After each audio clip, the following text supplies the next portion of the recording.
말씀을 나누겠습니다. 마가복음 15장 22절에서 47절까지 마지막 본문까지입니다. 모두 다 함께 봉독하시겠습니다. 예수를 끌고 골고다라 하는 곳, 번역하면 해골의 곳에 이르러 몰약을 탄 포도주를 주었으나 예수께서 받지 아니하시니라. 십자가에 못 박고 그 옷을 나눌세 누가 어느 것을 가질까 하여 제비를 뽑더라. 때가 제3시가 되어 십자가에 못 박으니라. 그 위에 있는 죄 패에 유대인의 왕이라고 썼고 강도들을 예수와 함께 십자가에 못 박으니 하나는 그의 우편에 하나는 좌편에 있더라.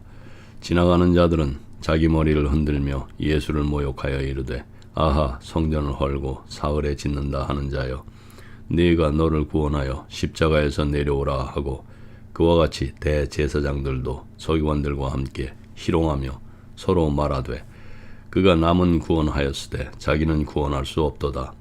이스라엘의 왕 그리스도가 지금 십자가에서 내려와 우리가 보고 믿게 할지어다 하며 함께 십자가에 못 박힌 자들도 예수를 욕하더라. 제6시가 되매 온 땅에 어둠이 임하여 제9시까지 계속하더니 제9시에 예수께서 크게 소리 지르시되 엘리 엘리 라마 사박다니 하시니 이를 번역하면 나의 하나님 나의 하나님 어찌하여 나를 버리셨나이까 하는 뜻이라.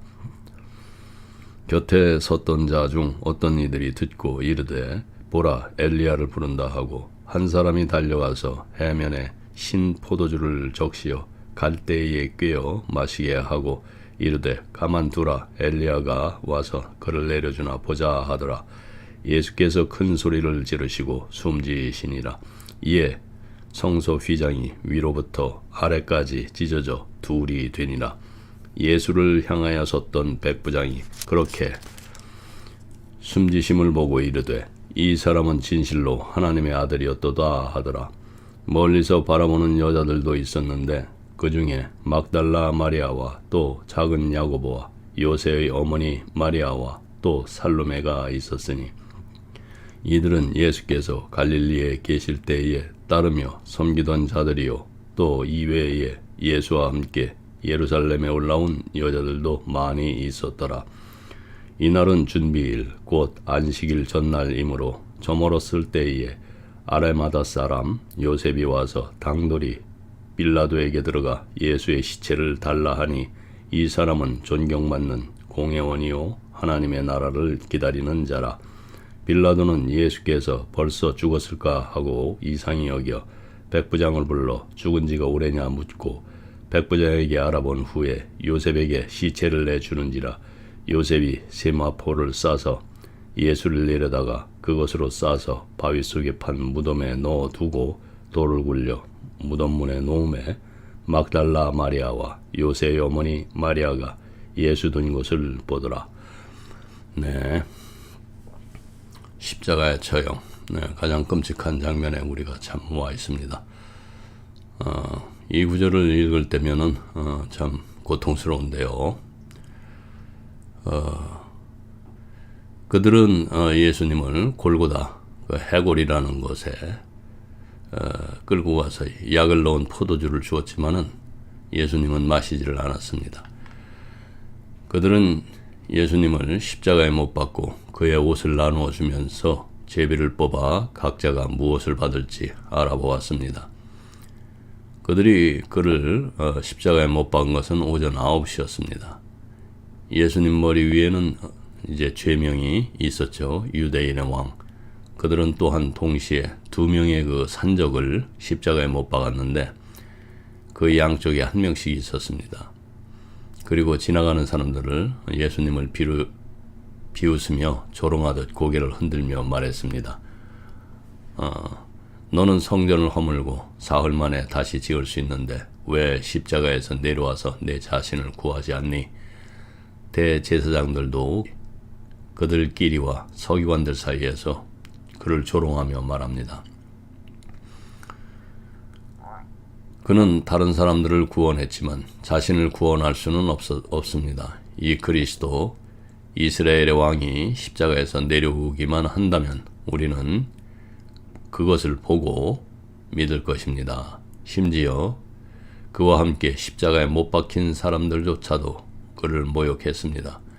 정오가 되자 온 땅에 어둠이 덮였고 오후 3시까지 계속됐습니다. 오후 3시에 예수께서 큰 소리로 외치십니다. 나의 하나님, 나의 하나님, 왜 나를 버리셨나이까? 그 곁에 있던 사람들 중 어떤 사람들은 예수께서 아람어로 하시는 말씀을 듣고 엘로이 엘로이 라마 사박다니 이렇게 말했습니다. 들으세요. 그가 엘리야를 부르고 있습니다. 한 사람이 달려가서 식초에 스펀지를 적셔서 막대기에 꽂고 예수님께 마시게 하면서 소리칩니다. 그냥 내버려 두세요. 엘리야가 와서 그를 내릴지 봅시다. 그러나 예수께서 큰 소리를 지르시고 숨을 거두십니다. 성전의 휘장이 위에서 아래까지 둘로 갈라졌습니다. 예수 앞에 서 있던 백부장이 그가 죽는 것을 보고 말했습니다. 이 사람은 분명 신의 아들이었다. 멀리서 지켜보는 여인들이 몇 명 있었는데 그 중에는 막달라 마리아와 어린 야고보와 요새의 어머니 마리아 살로메가 있었습니다.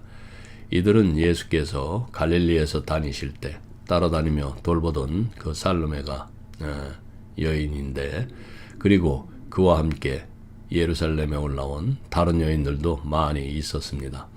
참고로 요새는 요셉이 아닙니다. 그는 작은 야고보의 형제이고 마리아의 아들로서 예수님의 사역을 따르던 여인들과 함께 언급된 인물입니다. 따라서 그 마가복음 오늘 본문의 40절에 그 요새는 아리마대 요셉과 혼동해서는 안 됩니다. 예수님의 제자 공동체와 가까운 인물로 이해됩니다. 모든 처형은 도시 밖에서 아마도 길가에서 이루어졌는데 가능한 한 많은 사람이 로마의 권력에 대항한 사람들에게 무슨 일이 일어나는지 볼 수 있도록 하기 위해서였을 것입니다. 우리는 예수께서 십자가형의 그 고통을 겪을 사람들에게 관례적으로 제공되던 약물이든 포도주를 마시기를 거부하신 이유를 알 수가 없습니다. 그것은 그가 마지막 만찬에서 왕국에서 새 포도주를 마실 때까지는 더 이상 포도주를 마시지 않겠다고 약속하셨기 때문일 수도 있습니다. 아니면 예수께서 고통의 완화 없이 십자가형의 완전한 고통을 받아들일 준비가 되어 계셨을 수도 있습니다. 군인들이 십자가에 못 박힌 사람들의 옷을 나누어 주는 것은 관례였습니다. 마가만이 십자가 처형에 대한 이 특정 시간을 언급을 하고 있는데요. 이 기록과 요한의 기록 사이에 그 불일치가 있는데, 마가가 유대인의 시간 구분을 사용을 했고 요한은 약 6시라고 말하면서 로마의 시간 구분을 사용했기 때문일 수가 있습니다. 만약 그렇다면 둘 다 십자가 처형이 이른 아침에 일어났다는 것을 의미할 것입니다. 십자가에 못 박힌 사람의 범죄는 머리에 팻말이 못 박히는 것이 관례였고, 이 경우 물론 가장 중요한 범죄는 자신을 유대인의 왕이라고 내세운 것입니다. 동시에 십자가에 못 박힌 두 도덕은 바라바의 당원인 그 게릴라 전사였을 수도 있고 아니면 평범한 강도였을 수도 있습니다. 군중의 조롱은 이해할 만하지만 참 다시 말씀드리지만 읽기에 고통스럽습니다. 그래서 참 이상한 것이 설교자들이 왜 한 사람도 이 부분을 읽으면서 고통스럽다는 그 표현을 설교에서 들은 적이 없어요. 대제사장들은 그것이 공개되지 않았음에도 불구하고 스스로 조롱하는 것을 억제할 수 없었습니다.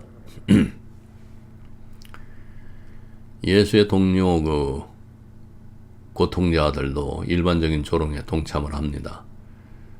누가복음에서 그들 중 한 명만이 그런 경멸에 동참했다는 것을 읽을 수가 있는데, 십자가 처형이 흔한 광경이었던 군인들 스스로도 그들의 모욕을 더했다는 것을 알게 된 것도 이제 누가복음입니다. 모래 폭풍으로 인한 이 갑작스러운 어떤 어둠은 세계 그 일부 지역에서는 흔한 일이 아닙니다. 기후상 가장 무서운 중 하나는 그것이 모래 폭풍이 얼마나 오래 지속될지 알 수 없다는 것입니다. 그것은 이제 맹렬한 바람을 동반할 수 있고 성전의 그 지성소 앞에 있는 베일이 찢어지는 원인이 될 수가 있었습니다. 그것은 순환 당시 또 달이 보름달이었고 보름이었고 일반적인 월식 때였습니다. 3시간의 어둠이 끝난 후 인용한 부분은 시편 22편에서 따온 것인데 큰 소리로 외쳤습니다. 저는 예수님께서 몸과 영혼의 고통 속에서 크게 외침을 하셨다고는 믿지 않고, 그러나 가장 끔찍한 부분인 아버지와의 그 이별이 지나갔을 때 그렇게 외쳤다고 생각이 됩니다. 그래서 아람어로 된 그 말은 구경꾼들에게 엘리야를 부르는 외침처럼 들립니다. 십자가 형리의 독특한 고문 중 하나가 끔찍한 갈증을 유발하는 것이라고 합니다. 구경꾼 중 그 한 명이 군인들의 거친 와인에 적신 스펀지를 들어서 예수님께 마시게 했습니다. 다음 그 발언을 한 사람이 이 사람이었는지 아니면 구경꾼 중 다른 사람이었는지는 알 수가 없습니다. 하지만 예수님이 그런 안도감을 받아들이기 전에 설령 그가 받아들일 의향이 있었다 하더라도 큰 소리로 외치면서 죽었습니다. 이것은 완전히 지친 사람의 힘없는 탄식이 아니라 큰 함성, 아마도 승리의 함성이었고, 예수님은 의도적으로 자신의 영혼을 아버지께 돌려드렸습니다. 백부장은 의심할 여지 없이 많은 사람들이 죽는 것을 보았지만은 예수께서 자신의 영혼을 포기하신 방식에는 특별한 것이 있었습니다. 백부장의 말이 정확히 무엇을 의미하는지는 알 수가 없습니다. 그것은 확실히 신학적 진술은 아니었지만은 그 군인은 이것이 특별한 누군가의 죽음이라는 것을 알았을 수도 있습니다. 아마도 그는 예수의 머리 위에 있는 팻말을 읽고 예수께서 하신 주장이 어느 정도 사실이라고 느꼈을 것입니다. 예수의 실제 죽음을 목격한 그 다른 증인, 그 막달라 마리아, 야고보의 어머니 마리아, 그리고 요새였죠. 살로메라는 이름은 헤롯 가문의 그 여러 구성원들이 가지고 있었습니다. 당시에 예수를 따라서 예루살렘으로 가서 그의 비극적인 최후를 지켜보았던 다른 여성들도 있었고요. 예수님의 시신은 경건하게 무덤에 안치됩니다. 42절에서 47절까지 저녁이 되자 이제 그날은 준비일 곧 안식일 전날이었으므로 이제 상당한 용기를 가지고 산헤드린에서 어느 정도 명성을 떨치던 그 아리마대 요셉이 앞으로 나와서 빌라도에게 예수의 시신을 달라고 요청을 합니다. 빌라도는 예수가 이미 죽었을 수도 있다는 사실에 무척 놀랐고 백부장을 불러서 그가 죽은 지 오래됐는지 물었습니다. 백부장의 보고를 듣고 그는 요셉에게 예수의 시신을 주었습니다. 그래서 요셉은 세마포를 가져와서 예수님을 내려서 시신을 그것으로 싸서 바위를 깎아 만든 무덤에 넣고 입구에 돌을 굴렸습니다. 막달라 마리아와 요새의 어머니 마리아가 지켜보고 있었고 예수가 누워있는 것을 보았습니다. 보통 십자가에 못 박힌 시신은 그 햇빛과 비바람에 매달려서 그 독수리나 포식자들의 공격에 노출이 됩니다.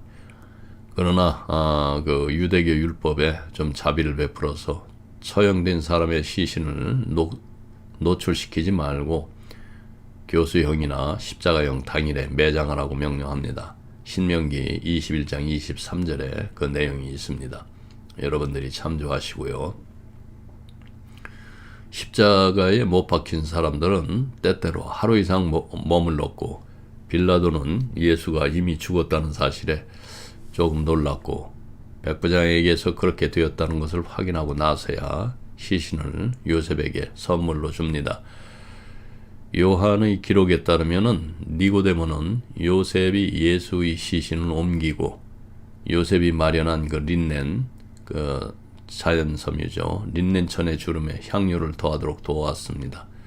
시신은 돌로 깎은 무덤 마태에 의하면은 요셉의 무덤이었죠. 그곳에 안치되었고 관례적으로 큰 돌을 굴려서 무덤문을 닫습니다. 마가에 따르면 두 여자가 그 시신이 놓인 것을 보고 우리가 잠시 누가복음 23장에서 26절, 36절까지 이렇게 좀 보겠습니다. 예수께서 십자가에 달리시기 직전의 장면을 역시 담고 있는 부분인데요.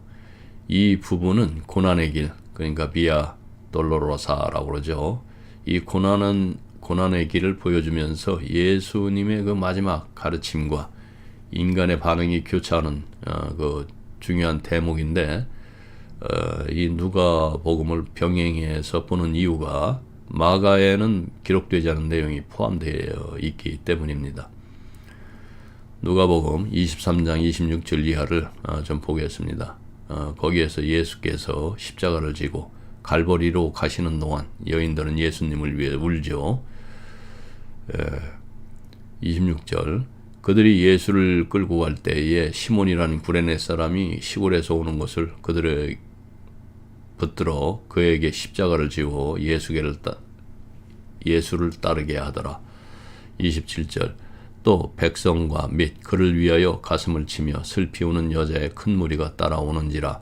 28절, 예수께서 돌이켜 그들을 향하여 이르시되 예루살렘의 딸들아, 나를 위하여 울지 말고 너희와 너희 자녀를 위하여 울라.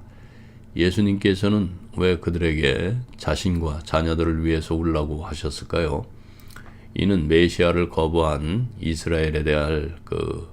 이스라엘에게 닥칠 엄중한 심판을 예고하시는 말씀입니다. 예수님이 끌려가실 때 시골에서 온 그 구레네 사람, 제대로 발음을 하면 키레네인데, 어쨌든 시몬이 붙잡혀 십자가를 예수님 뒤를 따라 지게 했습니다. 많은 백성과 슬퍼하면서 애통하는 여인들도 그를 따랐습니다. 예수께서 그들을 바라보시며 말씀하셨습니다. 28절, 예루살렘의 딸들아, 나를 위해 울지 말고 너희 자신과 너희 자녀를 위해 울어라. 29절에서 31절, 보라, 사람들이 임신하지 못하는 자와 해산하지 못한 배와 젖을 먹이지 못한 젖이 복이 있다고 말할 날이 올 것이다. 그때 산에게 우리 위에 무너져라, 작은 산에게 우리를 덮어라 하고 말할 것이다. 푸른 나무에도 이렇게 하거든 마른 나무에는 어떻게 되겠는가. 예수님이 끌려가시는 것을 봅니다. 아마도 재판정에서 슬픔의 길이라고도 알려진 이 비아 돌로로사를 통해서 골고다로 가셨을 것입니다.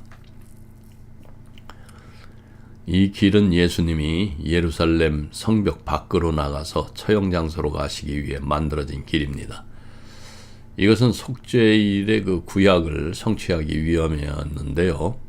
제사장이 속죄 염소의 등에 손을 얹고 백성의 죄를 염소에게 전가한 후에 광야로 보냈던 구약의 그 속죄의 예식과 동일한 그림을 이루신 것입니다.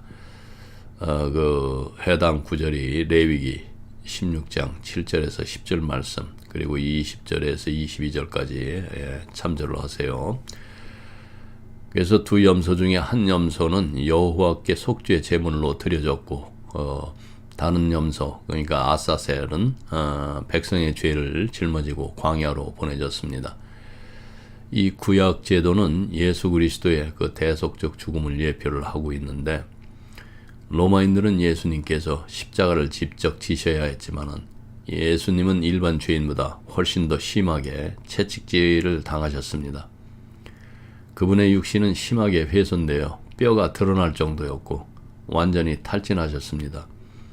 아마 성문을 나서자마자 비틀거리셨을 것입니다.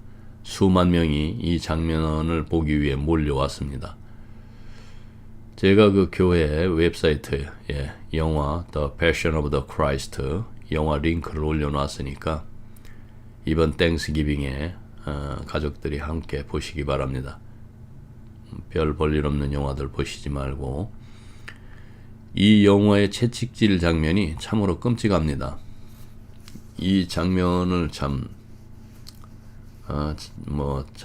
어린아이들하고 봐서는 또 좀 그런데요. 네. 시골에서 온 사람들 중 한 명이 바로 구레네 사람 시몬이었습니다.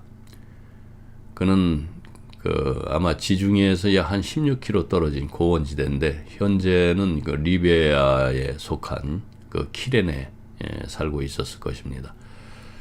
시몬은 유월절을 지키러 온 순례자였고 이 끔찍한 사건을 보기 위해서 길가에 서 있었습니다.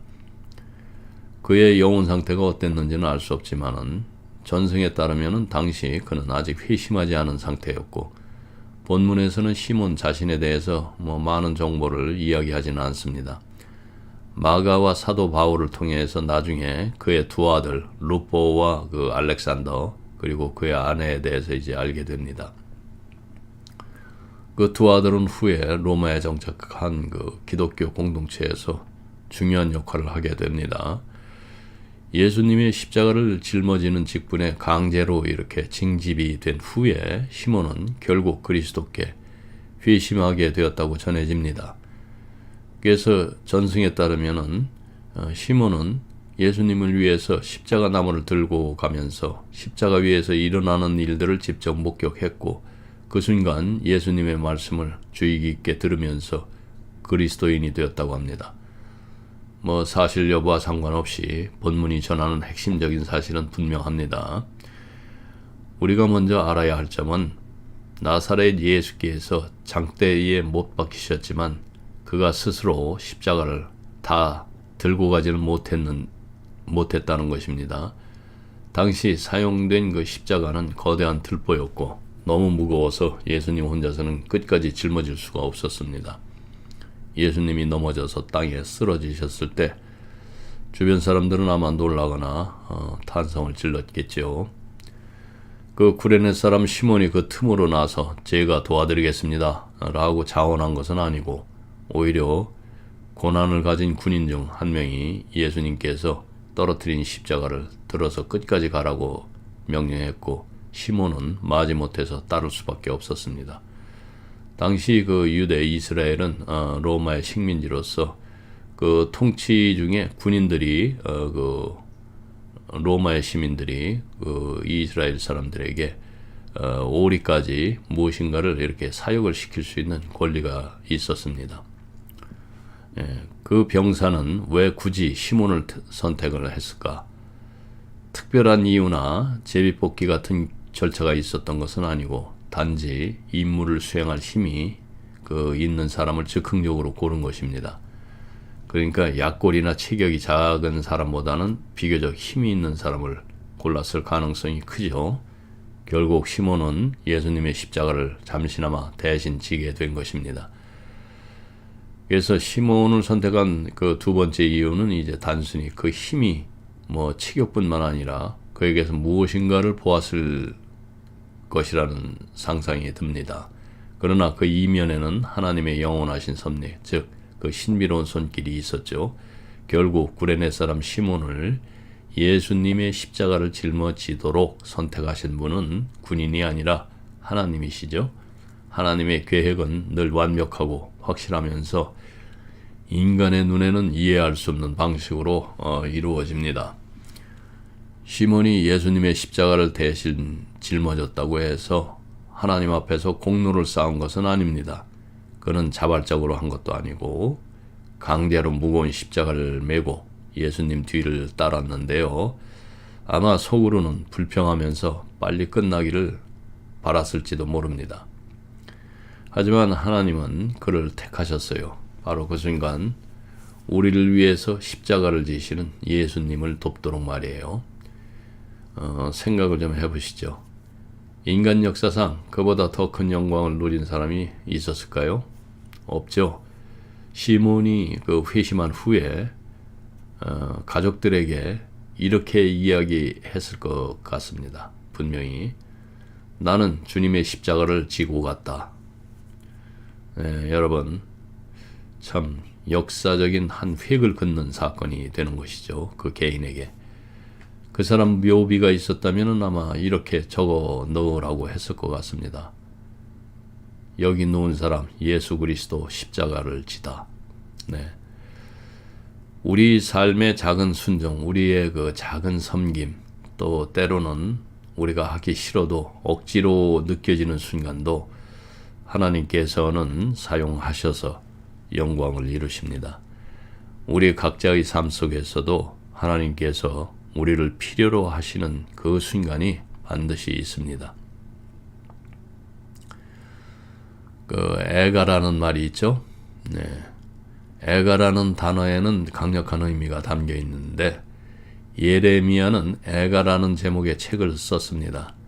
애가는 단순한 슬픔이나 일시적인 고통의 표현이 아니고 본능적인 깊은 애통, 창자를 끊어내는 아픔, 즉 존재의 중심부까지 파고드는 슬픔을 나타냅니다. 예수님께서 그들을 바라보셨을 때 그 여인들이 경험했던 것이 바로 그런 깊은 애통이었습니다. 그들은 예수님의 극심한 고통을 바라보며 슬퍼하고 울부짖으며 신음했습니다. 예수께서 그들에게 돌아서서 말씀하시죠. 예루살렘의 딸들아, 나를 위해 울지 말고 너희와 너희 자녀를 위해 울어라. 보라, 사람들이 임신하지 못하는 자와 해산하지 못한 자와 젖을 먹이지 못한 자가 복이 있다고 말할 날이 올 것이다. 예수님께서 하신 말씀은 무엇을 의미할까요? 그분은 예루살렘에 임할 하나님의 심판, 즉 1세기 로마가 예루살렘을 파괴했을 때 그때 한 110만 명의 남녀노소가 목숨을 잃었다고 합니다. 그때의 그 참혹한 멸망을 염두에 두고 계셨습니다. 사실상 예수님은 이렇게 말씀하신 겁니다. 그날이 온다. 나를 위해서 울지 마라. 너 자신과 내 자녀를 위해서 울어라. 아이를 낳지 않은 자들은 복이 있다. 왜냐하면 너희는 자녀들이 멸망하는 것을 보게 될 것이며 차라리 그들이 태어나지 않았기를 바랄 것이기 때문이다. 그분은 계속해서 말씀하셨습니다. 그때 사람들은 산들에게 우리 위에 무너져라 하고 언덕들에게 우리를 덮어라 하고 말하기 시작을 할 것이다. 이 장면은 요한계시록 6장 12절에서 16절에서도 생생하게 예언되어 있습니다. 한번 함께 보시겠습니다. 여섯째 인을 떼실 때에 큰 지진이 나고 해는 자루옷처럼 검어지며 달은 피같이 되고 하늘의 별들은 무화과 나무에 강풍에 떨어지는 겨울 열매처럼 땅에 떨어졌습니다. 하늘은 두루마리가 말리듯 사라지고 각 산과 섬은 제자리에서 옮겨졌습니다. 땅의 임금들과 높은 자, 장군들, 부자들과 권세 있는 자, 각 종과 자유인들은 동굴과 산 바위 틈에 숨으며 산과 바위에게 외쳤습니다. 우리 위에 떨어져 보좌에 앉으신 이의 얼굴과 어린 양의 진노에서 우리를 숨겨 주소서. 여러분, 도로 위에 하나님은 성내지 않습니다 라는 표지판을 저 10 프리웨이를 타고 가다 본 적이 있었는데 그때 느꼈던 그 불편한 심정을 여러분들이 추측이 되는지 모르겠습니다. 대부분의 사람들은 하나님의 진노를 부인을 합니다. 사랑의 하나님으로만 이렇게 자꾸 포장을 하죠. 잠시라도 그것을 생각하고 싶어 하지 않습니다. 하나님의 진노에 대해서. 예수님께서는 이렇게 말씀하셨어요. 나를 위해서 울지 마라. 전능하신 하나님의 진노가 왕들과 장군들과 부자와 권세 있는 자, 종들과 자유인들에게 임할 것이다. 너희는 동굴에 숨고 이리 뛰고 저리 뛰며 비명을 지를 것이다. 너희는 산에게 말할 것이다. 너희 위에 무너져 내려달라고 산에게 간청할 것이다. 누가 산에게 자신들 위에 무너져 달라고 요청할 수 있을까요? 예수님께서 그 질문에 이제 답을 주십니다. 보좌에 앉으신 이의 얼굴과 어린 양의 진노에서 우리를 숨겨주소서. 그날이 이르렀으니 누가 설 수 있으리요? 이 질문은 굉장히 수사적입니다. 답은 명백하죠. 아무도 설 수가 없습니다. 네, 그래서 우리는 항상 하나님의 불꽃 같은 눈동자를 의식하여야 합니다. 우리는 표면적으로는 평안을 누리고 있죠. 하지만 우리는 고난받는 또 우리 특히 한국인들 고난받는 민족이기도 합니다. 양쪽으로 둘로 갈라졌는데 또 내부에선 둘이 좌니 우니 치고받고 싸우고 서로 참 가관입니다. 이게 주변 곳곳에서 슬픔과 애통을 목격하면서도 하나님께서 우리 땅을 심판하실 것이라는 사실에는 아직 마음이 완전히 닿지 않습니다. 미국은 물론 한국인의 윤리는 더욱 야만적이죠. 우리들에게는 그 아들, 딸과 손자, 손녀들이 있죠. 여러분은 어떨지 모르겠지만은 저는 우리 아이들에게 어떤 세상을 물려줄까라는 생각을 참 많이 했습니다. 기억조차 나지 않는데 아이들의 미래를 생각할 때면은 차라리 그들이 태어나지 않았더라면 좋았을 텐데 하는 마음도 그런 마음이 들 때가 있었습니다. 예수님께서 말씀하십니다. 너희 자신을 위해서 울어라. 아직 태어나지 않은 너희 자녀를 위해 울어라. 푸른 나무일 때도 이런 일을 하거든 마른 나무일 때는 어떻게 되겠느냐. 이 표현은 처음에는 모호하게 느껴졌습니다. 대부분의 학자들은 그 예수께서 자신을 가리켜 하신 말씀이라고 해석들을 하는데 그분은 마르지 않은 푸른 나무였습니다. 즉 보통 불에 타지 않는, 그러니까 하나님의 진노를 위한 불쏘시개가 아닌 그 생명력 있는 나무란 말입니다. 반면에 우리 인간들은 마른 나무와 같습니다. 예수님께서 하신 말씀의 의미는 분명합니다. 하나님께서 나를 데려가 진노 속에 드러내신다면은 너희에게는 어떤 일이 일어나겠느냐? 우리는 마른 나무들이에요. 그분은 푸른 나무였고 우리를 위해서 십자가를 지신 분입니다. 우리의 불안과 두려움을 바라보면서 예수님은 이미 그 위기에 우리를 대신할 준비를 마치신 것이죠. 그래서 누가복음 23장 44절에서 49절까지 해서 보면은 예수님은 십자가에 달려서 돌아가시면서도 자신을 조롱하는 사람들을 위해 기도하셨고 옆에 함께 못 박힌 그 한 죄수에게는 큰 위로의 말씀을 전하셨습니다. 그날 해골이라 불리는 곳에서 예수님은 십자가에 못 박히셨고 다른 두 죄수는 한쪽씩 그의 좌우에 못 박혔습니다. 예수께서는 이렇게 기도하셨습니다. 아버지, 저들을 용서해 주십시오. 저들은 자기들이 하는 일을 알지 못합니다. 군인들은 그의 옷을 나누기 위해서 제비를 뽑았고 군중과 관원들은 서로 지켜보며 예수님을 조롱했죠. 그가 다른 사람들을 구원했으니 만약 하나님이 그리스도라면 자신을 구원해보라. 군인들도 다가와서 신 포도주를 주며 말합니다. 네가 유대인 왕이라면 너 자신을 구원해라. 예수님 위에는 유대인의 왕이라는 글귀가 붙어있고 죄수 중 한 사람은 예수님을 비웃으면서 말합니다. 네가 그리스도라면 우리와 너를 구원하라. 그러자 다른 죄수는 그를 꾸짖으며 말했습니다. 너도 동일하게 정죄를 받으면서 하나님을 두려워하지 않느냐? 우리는 우리의 행위에 따라 벌을 받는 것이 당연하지만 이 사람은 아무 잘못이 없다. 참 놀랍습니다. 이 죄수가. 그때 이제 그 죄수 중 또 그 사람이 예수님께 간청했습니다. 예수여, 당신의 나라에 임하실 때에 나를 기억하소서. 예수께서 대답하십니다. 진실로 내게 이르노니 오늘 너희가 나와 함께 낙원에 있으리라. 자비를 베푸신 사건입니다. 그래서 사복음서 모두 예수님의 십자가 처형 이야기를 담고 있지만은 어떤 복음서도 모든 세부 사항을 완전히 기록하지는 않습니다. 다만 우리는 복음서를 통해서 예수님께서 십자가 위에서 적어도 7번 큰 소리로 말씀하셨다는 것을 알 수 있습니다. 더 많은 말씀을 하셨을 수도 있지만 기록된 것은 단 7번 뿐입니다. 말씀들이 정확히 어떤 순서로 이루어졌는지는 알 수 없으나 전통적으로 첫 번째 말씀은 지금 드린 말씀 누가복음에 기록된 다음과 같습니다.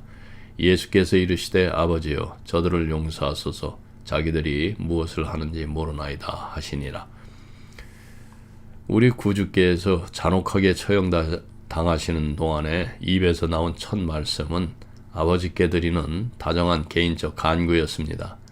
그분은 자신의 안전이나 안녕을 위해서 기도한 것이 아니라 자신을 죽이는 사람들, 그들을 위해서 간구하셨습니다.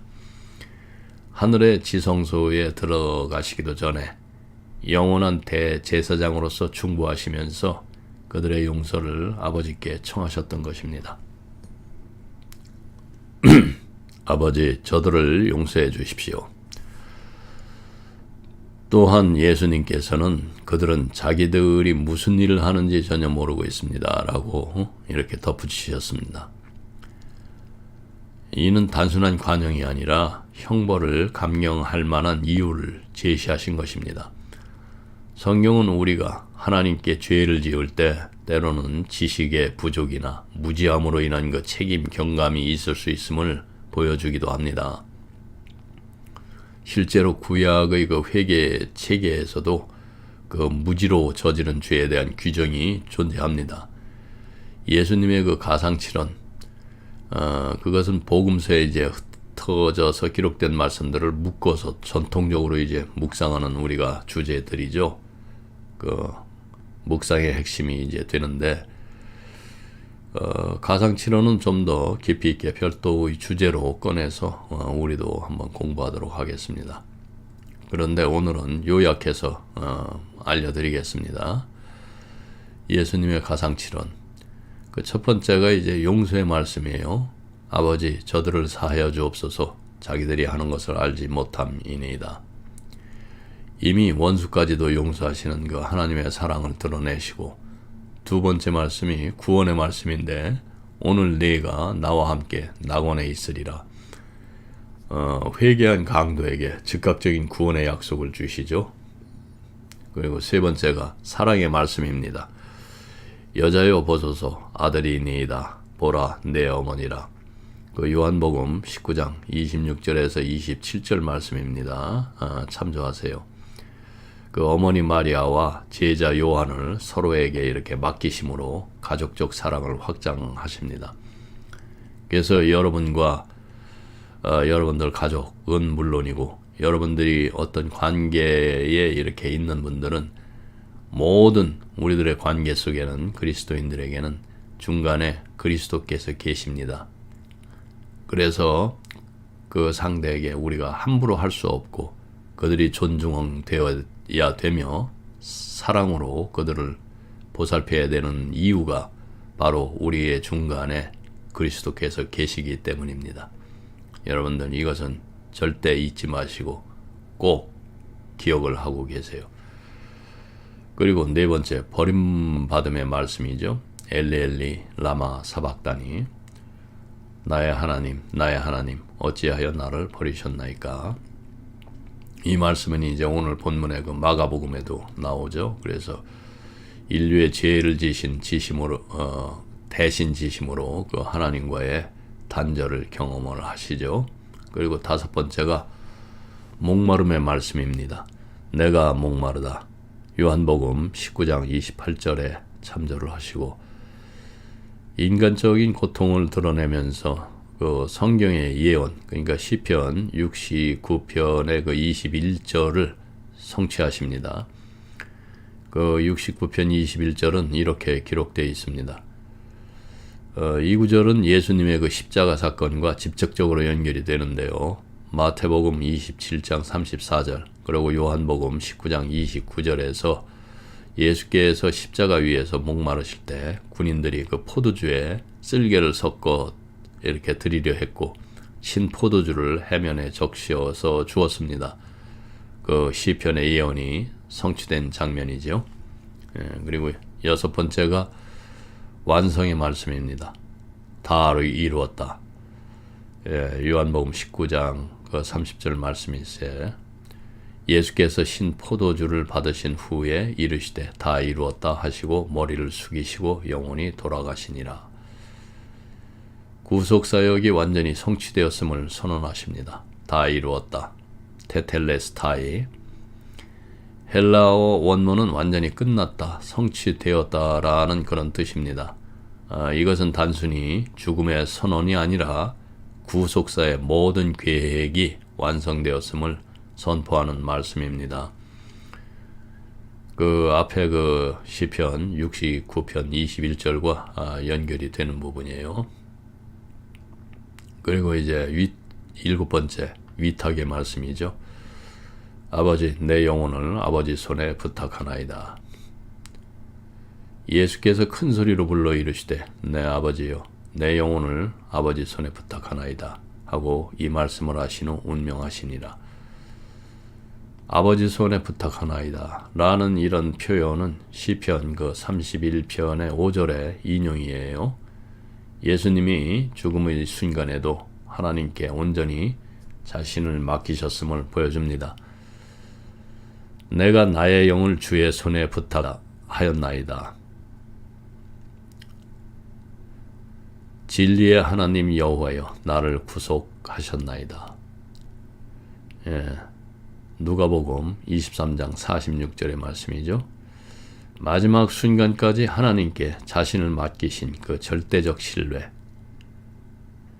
그래서 신앙은 단순히 위기 때의 그 도움 요청이 아니라 생명 전체를 하나님께 맡기는 태도입니다. 예수님처럼 마지막 순간까지 하나님께 의탁하는 삶은 믿음의 완성이 되죠. 우리의 기도도 내 영을 주의 손에 부탁합니다 라는 고백으로 시작되고 끝나야 합니다. 그래서 여기서 이 가상칠언에서 보면은 첫 번째 용서, 그리고 구원, 사랑, 그리고 버려짐, 고통, 완성, 그리고 이렇게 위탁, 이런 흐름은 예수님의 그 십자가 사건이 단순한 죽음이 아니라 인류 구원의 그 드라마인 것을 보여주고 있습니다. 그래서 우리는 이 칠언을 주로 금요일에 이제 많이 묵상들을 하죠. 그리고 또 신앙의 깊이를 더할 수 있는 그 중요한 주제이기도 합니다. 1870년에 그 교부들의 편지에서 보면은 제1차 그 바티칸 공의회에서 교황 비오 9세는 사람들이 모르는 것, 즉 무지를 두 가지로 나눕니다.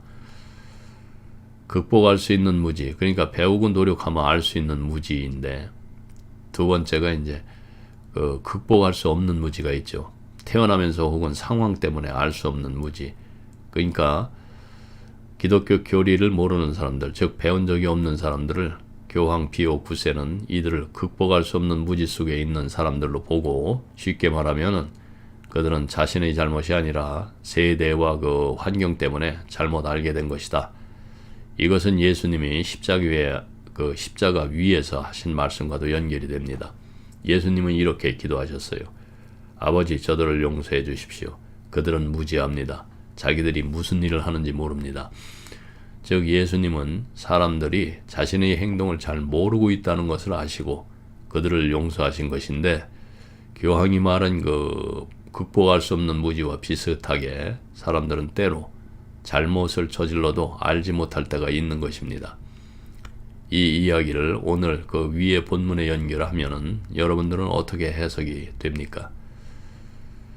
그들이 영광의 주님을 알았더라면. 그런데 거기 보면은 서기관, 바리새인, 사두개인, 이런 사람들은 무지한 사람들이 아니었습니다.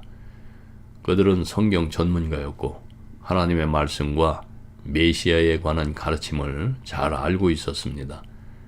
만약 누군가가 예수님이 누구신지 제대로 알았더라면 아마 그들은 그분을 죽이려고 하지 않았을 겁니다. 하지만 그들은 제대로 이해하지 못했고 보지도 못했습니다. 사도 바울도 고린도 교인들에게 이렇게 말합니다. 만일 그들이 알았더라면 영광의 주님을 십자가에 못 박지 않았을 것이다. 고린도전서 2장 8절에서 이렇게 말합니다.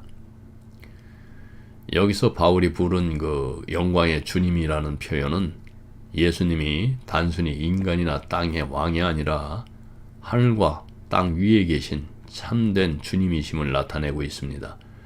즉 사람들이 예수님이 누구신지 제대로 알지 못했기 때문에 그들은 무지 속에서 잘못된 행동을 한 것입니다. 그래서 예수님은 십자가 위에서 그들을 위해서 용서를 구하신 것입니다. 예수님께서 또 십자가 위에서 사람들을 위해서 용서 구하고 기도하시는 동안에 그분을 조롱하는 사람들의 소리는 점점 심해지죠. 그분이 용서를 구하는 말씀은 그들에게 거의 들리지 않았을 것입니다. 조롱하는 사람들은 크게 세 무리였어요. 첫째가 그 지도자들이라는 사람들, 산헤드린 의원들이죠. 그들은 예수님을 죽이기로 모의한 사람들이죠. 단순히 죽이는 것에 그치지 않고 이렇게 말하면서 조롱했습니다. 저 사람이 남을 구원했으니 자기도 구원해보라.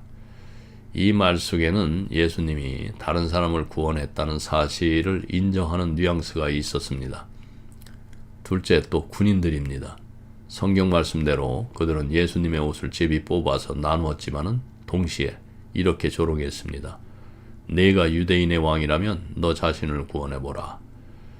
빌라도가 십자가 위에 붙인 팻말, 나사렛 예수 유대인의 왕과 연결된 조롱이었습니다. 그리고 셋째, 옆에 같이 십자가에 못 박힌 죄수 중 한 사람도 예수님을 욕하면서 말합니다. 내가 그리스도가 아니냐? 너와 우리를 구원하여라. 그들의 조롱의 핵심은 단순했습니다. 예수님은 다른 사람은 구원할 수 있지만 자신은 구원할 수가 없다. 채찍과 십자가의 고통 때문에 예수님은 인간적으로 매우 약해 보였고 그들은 그 점을 이용해서 조롱한 것입니다. 하지만 예수님은 그 모든 상황 속에서도 그들을 위해서 기도하시며 용서를 구하셨습니다. 그래서 여러분들 혹시나 배우자든 친구이든 아무런 외형으로 보기에는 강함이 없어 보이더라도 인간적으로 매우 약해 보여도 그들이 여러분들을 그 그리스도의 사랑으로 그 용서하고 있는 것일 수도 있습니다. 그러므로 그 약하고 힘없는 사람들을 함부로 대하시면 안 됩니다. 잠시 조롱의 요점을 좀 살펴보겠습니다. 예수님은 스스로를 구원하실 수 있었을까요? 물론입니다. 예수님은 수천 명의 사람들을 보셨지만은 사람들은 예수님을 지키는 하늘의 천사들을 볼 수가 없었습니다. 아버지 하나님께서는 천사들에게 예수님의 발이 돌에 부딪히지 않도록 명령하셨습니다. 천사들이 내려왔다면 예수님은 단 한마디만 해도 로마 군대를 싹 다 처리할 수 있었습니다. 시편 91편 11절에서 12절 말씀 잠시 보겠습니다. 그가 너를 위하여 그의 천사들을 명령하사 내 모든 길에서 너를 지키게 하심이라. 그들이 그들의 손으로 너를 붙들어 네 발이 돌에 부딪히지 않게 하리로다. 하나님의 약속입니다. 그러나 십자가에 못 박힌 분은 단순한 사람이 아니셨어요. 예수님은 완전히 인간이면서 완전히 하나님이신 신인이셨어요. 인간적인 몸으로는 스스로를 구할 수 없었지만 그분 안의 신성은 전능했습니다. 원하셨다면 단 한마디만으로도 모든 것을 바꿀 수가 있었습니다. 그래서 영어에 보면은 could와 would라는 단어가 있어요. 이를 십자가 사건에 적용하면은 이렇게 됩니다. could, was able to, 그러니까 능력이죠. 하나님의 아들이심으로 스스로를 구할 수 있는 능력이 있었습니다. 그리고 would not, 의지죠. 그러나 예수님은 자신의 힘을 사용하지 않고 아버지 하나님의 뜻에 순종해서 십자가를 끝까지 지셨습니다. 즉 예수님이 스스로를 구원하지 않으신 이유는 능력이 없어서가 아니라 구원할 수 있었지만은 자발적으로 하지 않으셨기 때문입니다. 왜요? 왜 그랬을까요? 그것은 바로 우리의 구원을 이루기 위해서 하나님의 뜻을 따라 십자가를 지셨기 때문입니다. 예수님이 그 십자가에 달리신 것은 구속 언약 때문입니다. 십자가에 달리시기 전 아버지 하나님은 아들과 성령과 함께 말씀하십니다. 우리 계획은 이렇다. 사람들이 너를 잡으러 와도 너는 그곳에 머물러야 한다. 이것이 우리의 구원 계획이기 때문이다. 사실 이 계획은 최근에 생긴 게 아닙니다. 아담과 하와가 만들어지기 훨씬 전, 세상 그러니까 창조 이전부터 삼위일체 하나님께서는 한 마음으로 이 계획을 세우신 겁니다. 그 목적은 타락한 인류를 구원해서 하나님의 영광과 뜻을 이루는 것이었습니다. 에베소서 1장 4절에서 5절을 보면은 곧 창세 전에 그리스도 안에서 우리를 택하사 그 기쁘신 뜻대로 우리를 예정하사 예수 그리스도로 말미암아 자기의 아들들이 되게 하셨으니, 그러니까 구원의 계획은 창세 전부터 이미 세워진 하나님의 뜻임을 밝히십니다. 그리고 베드로전서 1장 19절에서 20절에서 흠없고 점없는 어린 양 같은 그리스도의 보배로운 피로 된 것이니 그는 창세 전에 미리 알리신 바 되었으나 이 마지막 때에 너희를 위하여 나타내신 바 되었으니, 예수 그리스도의 십자가는 창세 전부터 예정된 사건이었음을 강조를 하고 있습니다. 요한계시록 13장 8절 말씀, 창세 이후로 죽임을 당한 어린 양의 생명체에게 기록되지 못한 자들이 그 짐승에게 경배하리라. 그러니까 창세 이후로 죽임을 당한 어린 양이라는 표현은 십자가 사건이 영원한 그 하나님의 계획 속에 있었음을 보여줍니다. 사도행전 2장 23절을 볼까요? 그가 하나님께서 정하신 뜻과 미리 아신 대로 내준 바 되었거늘 예수님의 십자가는 우연이나 인간의 음모가 아니라 하나님의 예정된 뜻이었습니다. 삼위일체 하나님 안에는 세 위격이 있죠. 여러분들 아시죠? 구원 계획은 삼위일체 하나님의 영원한 그 작정 속에 있었습니다. 이것을 작정이라고 하는 것이에요. 십자가 사건은 역사 속에서 드러난 것이지만 그 뿌리는 창세전 하나님의 뜻에 있었습니다. 목적은 타락한 인류를 구원하고 하나님의 영광을 드러내는 데 있습니다. 그래서 성부는 아들을 보내셨고 성자는 구속을 이루셨으며 성령은 그 구속을 우리에게 적용하는 일을 하십니다. 겟세마네에서 예수님은 인간으로서 그 두려움과 고통을 느끼셨지만 하나님께서 정하신 계획, 즉 잔을 끝까지 마시는 일은 영원 전부터 이미 정해진 약속이었습니다. 아들은 결코 이 약속을 어기지 않으셨어요. 내려올 수도 있었지만은 언약을 지키시기 위해서 끝까지 그 길을 가신 겁니다. 우리와 예수님의 근본적인 차이는 여기 있습니다. 우리는 언약을 어기지만은 밥 먹듯이 어기죠. 하나님은 항상 언약을 지키십니다. 예수님도 지켜야 할 언약이 있었고 그 언약을 끝까지 지키셨습니다. 당신 나라에 임하실 때 나를 기억하소서. 그리고 한 강도는 마지막으로 이렇게 고백합니다. 당신 나라에 임하실 때 나를 기억해 주십시오. 그는 예수님을 왕으로 믿었습니다. 십자가에서 죽어가는 그 순간에도 예수님이 나라를 가지고 계신 분, 그 사실을 믿었습니다. 이것은 이제 믿음의 본질을 보여주는 겁니다. 그래서 그 강도는 예수님의 능력을 본 적도 없고 기적을 체험한 적도 없고 그렇다고 신학교육을 받은 적도 없습니다. 그러나 그는 예수님을 왕으로 고백을 했습니다. 그리고 그의 복음은 세상에서 가장 짧은 기도였지만은 가장 정확한 기도였습니다. 그래서 예수님은 이렇게 말씀하셨습니다. 오늘 네가 나와 함께 낙원에 있으리라. 여기서는 이제 세 가지 복음의 핵심이 드러나죠. 구원은 즉시 주어집니다. 오늘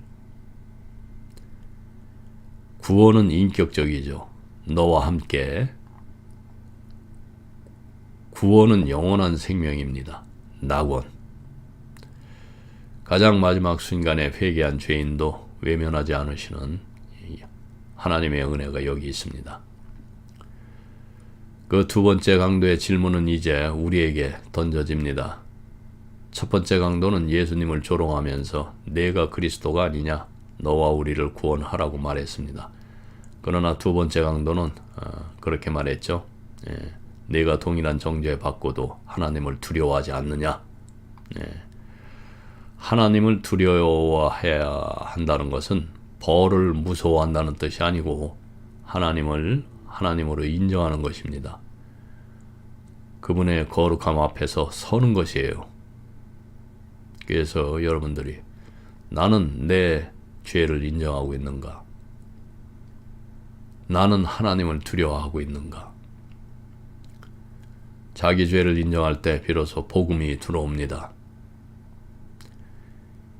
예수님을 왕으로 고백하고 있는가? 십자가에서도 예수님을 왕으로 보는 사람들에게 예수님은 낙원의 문을 여십니다. 그래서 너는 하나님을 두려워하지 않느냐? 우리 심장을 겨누는 하나님의 말씀입니다. 이 강도의 질문이, 이 질문 앞에서 우리는 두 번째 강도처럼 하나님 앞에 겸손히 엎드릴 때 주님은 오늘도 우리에게 말씀하십니다. 오늘 내가 나와 함께 낙원에 있으리라. 그 순간 예수님의 얼굴이 어땠는지는 알 수가 없습니다, 우리가. 하지만 우리는 이렇게 상상할 수가 있습니다. 그분은 고통과 조롱 속에서도 강도를 바라보며 미소 지으셨을 것입니다. 그리고 이렇게 말씀하셨을지도 모릅니다. 나는 너를 기억할 뿐만 아니라 너를 내 왕국으로 데려갈 것이다.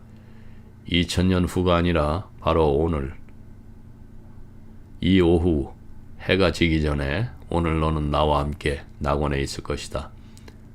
나는 지금 십자가에 달려있지만 곧 집으로 돌아갈 것이고 내 육신은 무덤에 있겠지만 내 영혼은 천국, 내 왕국, 낙원에 있을 것이다.